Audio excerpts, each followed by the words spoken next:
Hey everyone, I wanted to show you my aura. There it is. Rainbows. If you guys ever done that, when you're doing selfies with yourself, sorry, I'm putting you on my dash.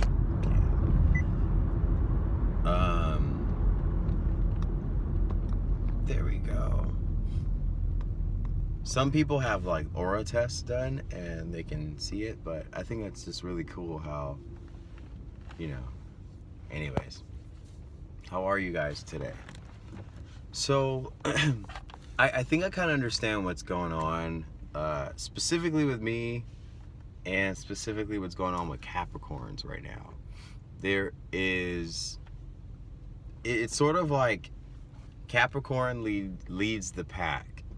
Capricorn is the so if you have a group of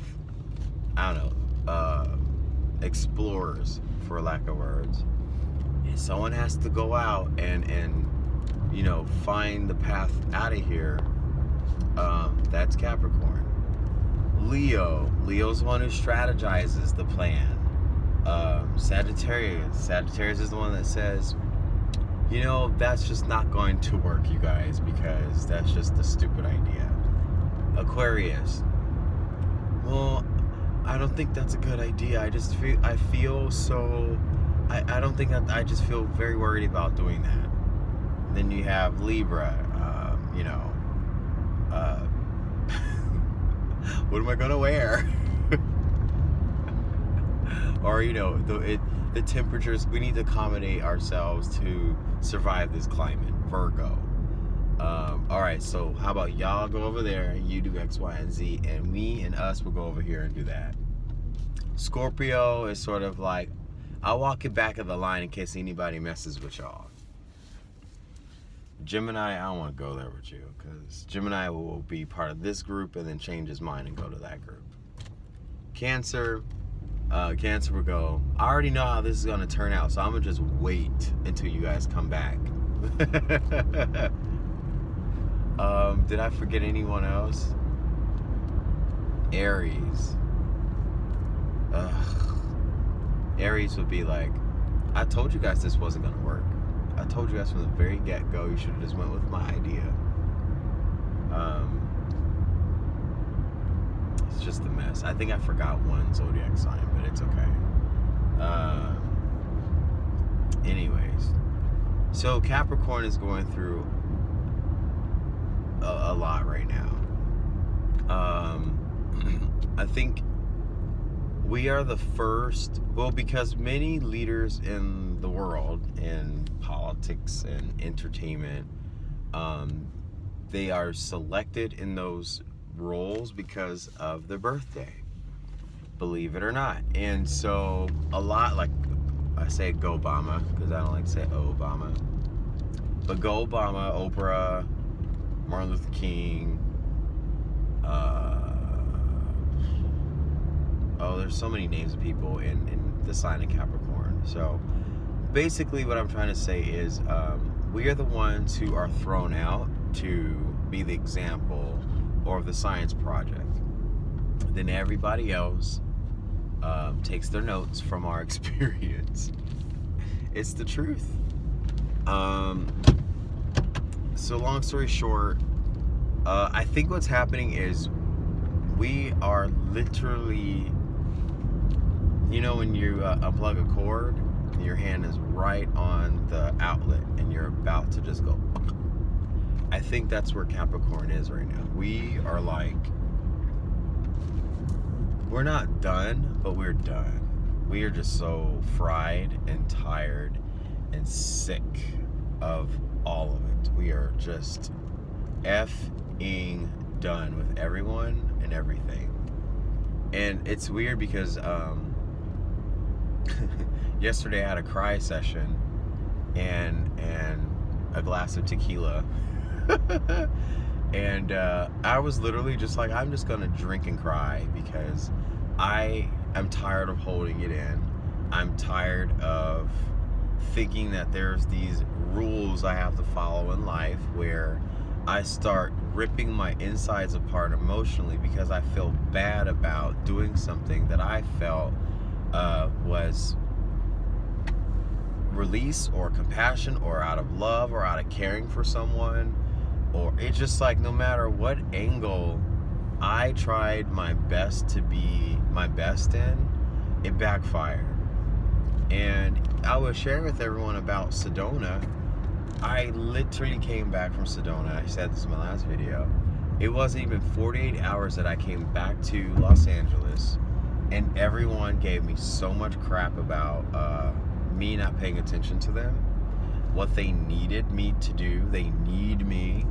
It's like, look, you know, when you go to the potty, who wipes your hiney?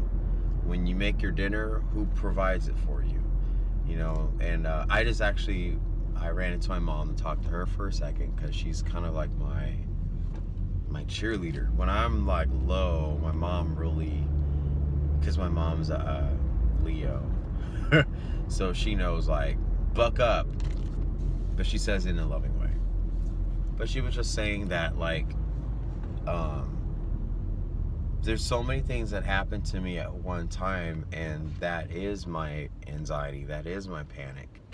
And she's like, you're blaming yourself for your anxiety attacks, but it's everything making you have an anxiety attack. It's making you. So that's all. Like, I really was talking to her about the pressure of the day to day, and I'm just so tired. I'm so tired. Like, even this morning, I was watching Asheras, Star Goddess's video, and it was very, you know, it's that, you know, abortion law topic.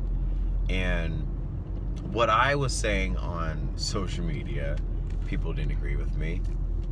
And I talked about, like, the Federal Reserve banks and how much money they get from every name of any birth certificate, alive or dead. Anyone who's not alive or unborn still accumulates a trust account. Anytime that you guys open a personal loan, that's your own trust account. Like, it's your own. So if the person's deceased and there's no access for that family or that person to take their money, that's all I was trying to point out. And so Asheras, Star Goddess, she was pointing out in her video, and I'll make my point shortly. She was pointing out that melanated individuals, and by melanin, it means that there's an oil in the body. It's the third eye has sacred secretion, and there's an oil that releases from your pineal gland. It could be in your eyes, or, like, you know, when you guys get all the crusty crust in your eyes, eye boogers as we call it, that's melanin. It's the fluid that is from your brain, your eyes, and your pineal gland. It's releasing it constantly. This melanin, this is the journey of life. It goes down your spine, it goes down 33 degrees, it goes up. This is how a lot of people mock this system of the trip of the melanin. We say melatonin, which helps the melanin in our body produce more because we can sleep. And it's reduced every time that you put anything else in your body other than water.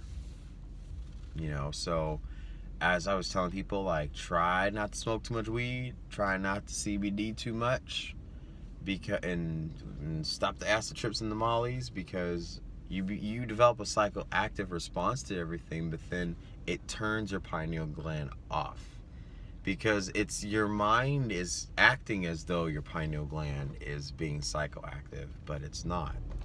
So long story short, I posted this in my Beautiful Souls group on Facebook, and I had a response. And the response was someone that I care about, and I was like, uh-oh, here we go. We're going to go into war over who's right and wrong. And I was just sharing a perspective that this is not about the choice of the body. This is really about what happens to that body after. You know, it was the conversation that no one talks about, and it's the perspective that people refuse to consider because they're so consumed with the narrative. And the narrative says that you should have the right to know about your body. You can choose what you want with your body. Kind of like with gay marriage, it was like, you have the right to marry who you want. And it's like, no, I don't need news media telling me what I need to do with my body or what I need to do with love. And like, just butt out, you know. That's my personal response. But my friend, because she is religious, she said, you know, a lot of things you mentioned are outside of the Bible, and I don't know if that's within, you know, God's divine. And then she said, I'm going to pray for you because, you know, you're walking outside of. And I'm like, thinking to myself, there's just no way on the face of this earth that any human being, including myself, including all the videos I put on my YouTube channel, no one could just make that up. You have to be on some serious mess, MESS, to make this stuff up and creatively make it up, or you'd be a great screen writer. But when someone in someone else's channel, woohoo, hello, when someone else's channel, I'm being bombarded by the sun, you know. When someone else's channel affirms something that I've downloaded and I've shared it in the most general way possible, I believe the person. I believe that when someone kind of sort of looks like me, and Ashira and I, we kind of do look alike. We have the same skin complexion. We probably do come from the same bloodline from thousands of years ago. So I think people just don't want to stretch to the next level. And this is what my mom was saying, that some people just do not have the capacity to stretch to the next level of spirituality. It goes further than just a 1336 verses with 16 missing chapters. And then you have Book of Adam, Book of Enoch, which are not included also. So yeah, my mom was just saying that some people are just, they are so restricted to they're so scared that if they go outside of that realm of belief, that something's going to happen to them, that they're not, I don't know what it is. But that is the difference between melanated people and unmelanated people. Unmelanated people have that fear of, if I let go of what I know and what I know is best, I'm afraid of what's going to happen to me. Where's the light of the sun coming from? Thanks a lot up there. Anyways, so long story short, what I'm trying to say is, I'm starting to find myself, I just want to unplug from all of it. You know, I'm tired of trying to adjust myself because I want to mitigate what's right and wrong. And it's not like I want to do bad things. It's just like, I just don't want to I don't want my mind to go so schizophrenic where I'm watching everything that I do and making sure everything I do is X, Y, and Z. Like, I think the best example, or the worst example, and I'm sorry, vegans, I'm sorry, or the keto diet, when you guys are told this, and then you're so by the book, by the rule, it just really doesn't make your outlook of life complement, you know, the journey outside of what you're doing, not what you're doing inside. Because I don't have a problem with veganism, but it's just what it does to the mind of the person when they're responding to things outside of their body. This is what my mom was talking about too. You could put health and wellness and plant-based in your body, but you have to make sure you have the mindfulness and balance, and the you know, when you look outside of the world and all that stuff, and you appreciate the beauty of life, it has to have a balance. Like I don't know. I think you guys know what I'm trying to say. I was vegetarian for 3 years, and the only reason why I was vegetarian was because I was watching the story of the book of Daniel, and Daniel had a vision. Remember, Daniel was supposed to foresee something and translate it for the king Nebuchadnezzar, and Nebuchadnezzar felt betrayed, and so X, Y, and Z. But Daniel was trying to tell the king, if you become a vegetarian, you can actually receive things faster. You can um, interpret things. You can, at the time, Daniel was like, you talk to God. There's a lot of cool stuff that happens, but people don't understand you use systems in order to expand your spiritual walk. Like if you're vegan, be vegan because you're a yoga teacher and you're teaching people about the chakras and you're opening people's chakras. Like if I know my responsibility is that, definitely I would be back on being vegetarian or vegan. But I know, because I am an athlete and I'm a dance instructor, I burn so much fat and carbs, and I burn a lot of amino acids. I need the B12 and amino acids. So, unfortunately, I have to put meat in my body. It's sad, and I know the frequency of fear, and I know when animals witness things, before they see death, that's a frequency, and we eat that, and that becomes our body.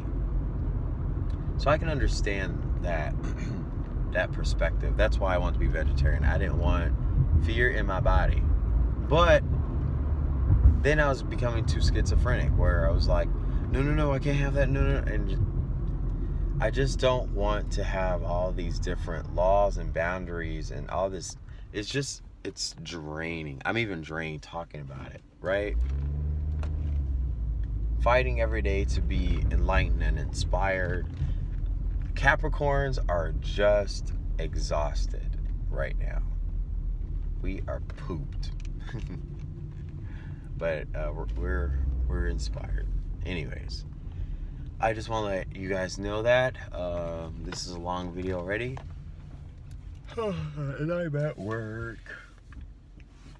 I like parking here. The part of the parking structures.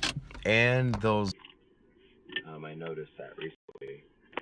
But yeah, people are gonna be coming for you guys, and I think like it's best to know when they do come for you that you just have an attitude like, I'm not today, or as in not today, Satan. Like I'm just not putting up with it anymore. I'm starting to shut it down with people nowadays too. Like I just have to tell people straightforward. Like I have a focus, and this that's going on is taking me out of my focus, and I just don't want to. I don't want to cater to it anymore. I don't need to do this. It is deteriorating my inside, and it is not expanding me. I'm defending myself. I'm being the Scorpio now. Ooh. Anyways, hang in there, you guys, because I feel something strange is going to come up, and it's just going to hit. But it's nothing to fear about. It's just, I think when things are quiet, like right now, there's like a standstill. Like I even try to look for the cloakings in the skies and whatnot, and I don't see. I don't see much. So I'm wondering what is going on. Why is there a standstill? Why is there a calm? And is there a storm coming? Yes, there is. But we're okay. I always say we're always protected. That's my mantra. We're always protected. And as long as you believe that, as long as you have faith in always being protected, no one is going to touch your body. No one's going to harm you or take you out. Always think that way, always feel that way, and always trust yourself. And the world will always try to get you to oppose that And when you see the signs of people trying to get you to oppose what is your structure of your stronghold, what is the basis of your faith, then you got to cut them off, shut them down. Because everyone who I used to love dearly for years as friends, I don't have many in my corner anymore because I refuse to let them bombard me with them talking me out of what I know to my own faith is the truth. So, anyways, have a good day, everyone. I'll talk to you later. Bye.